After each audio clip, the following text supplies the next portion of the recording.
Et dans le cadre de processus, dans le cadre des changements climatiques, il y a 2 mécanismes qui ont été mis en place. Je voudrais rappeler ces 2 mécanismes. Il y a le mécanisme de développement propre, le MDP, qui a été mis en place. C'est un mécanisme de financement pour aider les pays en développement à aller vers des technologies respectueuses de l'environnement pour asseoir un développement durable. Et le deuxième mécanisme qui venait d'être mis en place, c'est le mécanisme REDD+. C'est vrai, ça fait 7 ans que ce mécanisme est en place, mais il revient aux États de tout mettre en œuvre pour finaliser le processus, parce que c'est des processus qui ont des phases. Les collègues qui sont autour de cette tribune savent que dans le cadre du mécanisme de développement propre, les pays africains ont trop tardé pour mettre en place, finaliser les procédures. Mais c'est dû à quoi? C'est aussi, comme on dit, le fait de l'apprentissage. Finaliser les procédures, souvent c'est des procédures qui sont assez complexes. Au moment où la plupart des pays africains ont finalisé les procédures avec la mise en place des autorités nationales désignées, les fonds dédiés à ce mécanisme étaient pratiquement épuisés, parce que la plupart des pays de l'Amérique latine, de l'Asie, avaient pratiquement tout consommé. Et là, nous sommes dans le cadre du processus REDD+, qui a 3 phases. Il y a la phase de préparation, la phase d'investissement et la phase de paiement. Et il s'agit au pays d'aller très vite pour finir la phase de préparation, de manière à aller vers l'investissement. Et le Congo a compris ça, tenant compte des acquis que nous avons en matière de gestion forestière durable, en matière d'accroissement des stocks de carbone par le reboisement, et aussi en matière de conservation. Nous allons, je crois, d'ici là, finaliser la phase 1 pour aller vers la phase 2, qui est la phase d'investissement, pour, comme on dit, drainer les financements internationaux qui sont dédiés à ce processus, de manière à commencer à investir et à appuyer le développement durable au niveau national. C'est vrai, au niveau international, les fonds ne sont pas suffisants. Il y a beaucoup de pays qui attendent les financements, mais il revient au pays de tout mettre en œuvre pour capitaliser les fonds qui sont dédiés à ça. Et comme on dit souvent, c'est les premiers qui prennent tous les fonds, et ceux qui arrivent en dernier souffrent du déficit. Mais il ne faut jamais être en retard. Effectivement, il ne faut jamais être en retard. Et je vous signale que le Congo, par exemple, dans les 28 pays membres du programme ONURED, le Congo fait partie de des 5... du groupe de 5 pour finaliser son processus. Et c'est déjà une très très bonne chose, et je pense qu'on est sur la bonne voie. Ça me permet de rebondir beaucoup plus à l'endroit du docteur Lometo.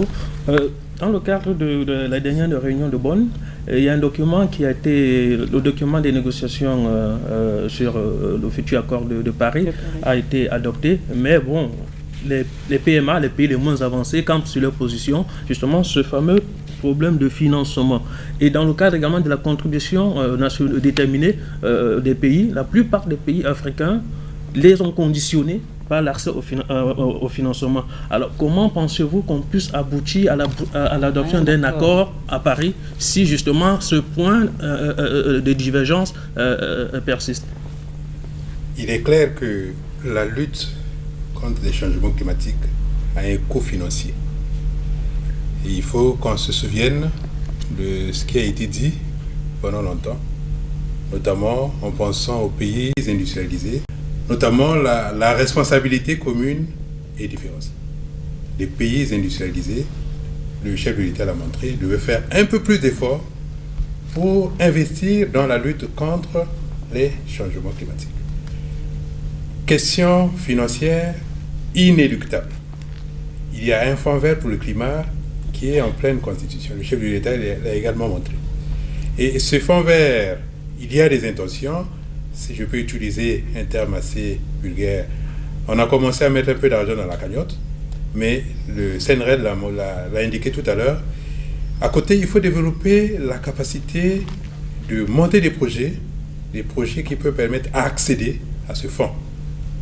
Qu'on le veut ou non, ça va être compétitif. Le fonds vert, il est là, il sera compétitif, mais depuis les COP passés, notamment la COP de Lima, il avait déjà été déploré le fait que, financièrement parlant, il n'y avait pas d'engagement. Et si aujourd'hui les PMA et même les pays en voie de développement campent presque sur leur position, c'est parce que c'est indispensable de pouvoir bénéficier d'un apport, d'un soutien financier pour véritablement contribuer à la réduction des gaz à effet de serre dans notre pays. Le document Congo qui a été produit a bel et bien montré que, avec les deux tendances, si l'évolution se fait aujourd'hui sans intervention, on va dire des partenaires, d'ici 2025, les émissions de gaz à effet de serre hors forêt vont être multipliées par 3. D'ici 2035, ça va être multiplié par 6. Alors que si le Congo bénéficie d'un accompagnement en 2025, on va avoir à peu près 60 ou 64% seulement d'augmentation et beaucoup moins en 2035. Ça veut dire qu'on a vraiment besoin d'accompagnement. À côté des financements, il y a aussi les questions technologiques. Donc, ce n'est pas rester simplement sur sa position inflexible, mais c'est aussi non seulement le prix à payer, mais l'avenir pour nos pays, également l'humanité entière. N'oublions pas que les changements climatiques n'ont pas de limite géographique. Mais comme les financements traînent les pas, que va-t-il advenir quand on sait que les pays développés ne veulent pas financer, ne veulent pas donner de l'argent, même la technologie, mettons au niveau des pays pauvres? Que va-t-il advenir? Bon, je ne pense pas que ce soit une simple caprice, c'est un problème d'intérêt. C'est un problème d'intérêt. On parle de gaz à effet de serre. On peut faire la genèse, ça vient d'où? Ça vient des pollutions. Et les pollutions sont émises par quoi? Essentiellement par les industries. Je disais tout à l'heure que nous devons revoir notre façon de vivre. De manière globale, ce n'est pas individuel, mais la manière de gérer la communauté. Les industries permettent de gagner de l'argent, mais la contrepartie, ce sont les émissions de gaz à effet de serre. Donc, dans la lutte des gaz à effet de serre avec une relation avec la pollution, inévitablement, il y a des aspects économiques. Ce qui signifie que quand on discute, même si on ne le dit pas ouvertement, on a des approches de l'environnement, sauvegarde écologique, mais on n'oublie pas du tout les intérêts économiques à sauvegarder. Donc je pense qu'aujourd'hui, si on ne fait rien du tout, une catastrophe qui va survenir n'épargnera personne. Et tout le monde le sait. Et chacun de nous fait un effort. Si vous suivez les derniers développements, les pays qui paraissaient assez réticents commencent à lâcher un tout petit peu du reste. En 1997, quand on sort du protocole de Kyoto, il y a des pays qui n'ont pas voulu se reconnaître là-dedans. Mais aujourd'hui, en 2015, dans le cadre des contributions prévues déterminées au niveau national, les pays qui n'étaient pas partants en 1997, aujourd'hui ont déjà déposé leurs documents. Donc, la situation est en train de changer. La Chine et la France, question d'actualité, j'ai suivi récemment à la télé, ont pris la décision de revoir leurs émissions chaque 5 ans. Est-ce que c'est un bel exemple ou bien c'est du pipeau? Non, je pense que c'est important parce qu'on a demandé aux pays de pouvoir exprimer leurs contributions prévues déterminées au niveau national. C'est un document qui est produit avec une réalité aujourd'hui. Ce document est bâti à partir des anciennes données, mais les données vont changer d'ici là. Donc, je pense plutôt que c'est une très bonne initiative d'imaginer la révision de ces documents tous les 5 ans. Sinon, alors, on risque d'avoir un document statique qui ne bouge pas du tout, et je ne pense pas que pour l'évolution du climat, que ce soit une très bonne affaire. Qu'est-ce que le Congo a préparé pour la COP 21?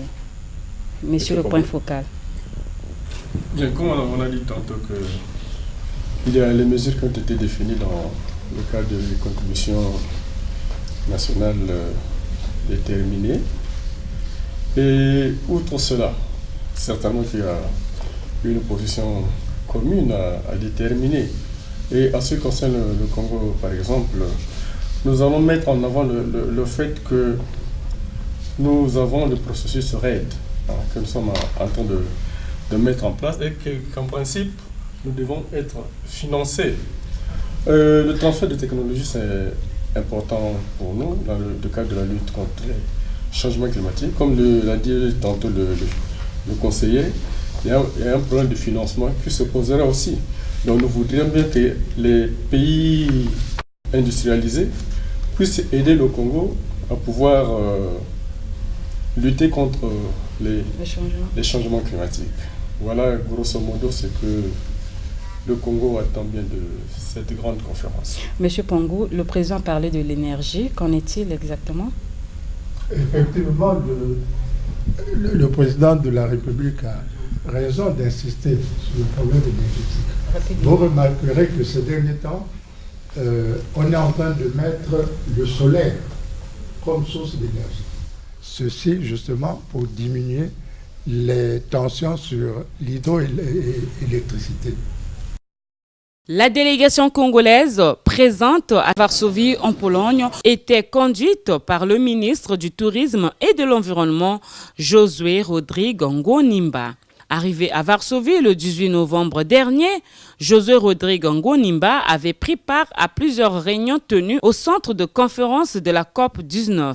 Dès son arrivée, le ministre du Tourisme et de l'Environnement a pris part à la concertation ministérielle qu'avait organisée l'Institut de la francophonie pour le développement durable. Cette séance était un espace de débat franc sur le climat. Signalant que la concertation ministérielle était aussi destinée aux chefs de délégation, organisations internationales et régionales, négociateurs, points focaux de la Convention climat, représentants de la société civile, experts et autres membres de la communauté scientifique.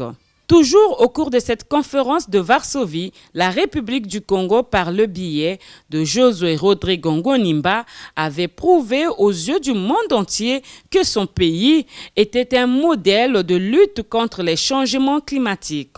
C'était lors de la réunion de haut niveau des partis.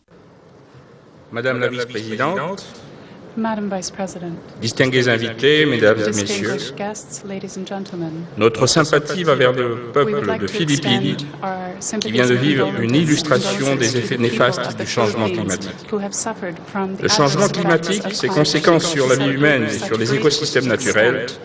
ne sont plus à Climate démontrer. change has a huge L'enjeu impact on actuel the consiste à environment œuvrer and on pour un humankind. nouvel ordre We no longer écologique need to par la demonstrate recherche des that solutions this is very adéquates aux obvious. problèmes posés par les catastrophes We need to naturelles dont have l'Afrique et adequate d'autres parties solutions du globe and to sont adequately victimes. address the impacts of climate La change République and du its Congo, mon victims. pays, The Republic est résolument of the Congo, engagée à my contribuer au country, débat is relatif au resolutely changement climatique. committed.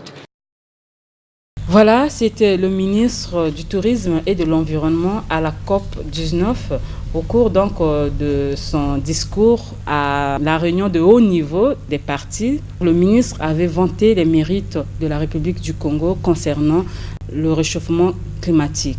Donc Marie-Odette, pour terminer, si tu as une question à poser. Oui, merci beaucoup. Alors, après Lima, il y a eu beaucoup de réunions sur le changement climatique. Je peux citer, il y a eu Genève en février, et après c'est Bonn en août et septembre, et en octobre encore Bonn. La finalité, c'est Paris 2015.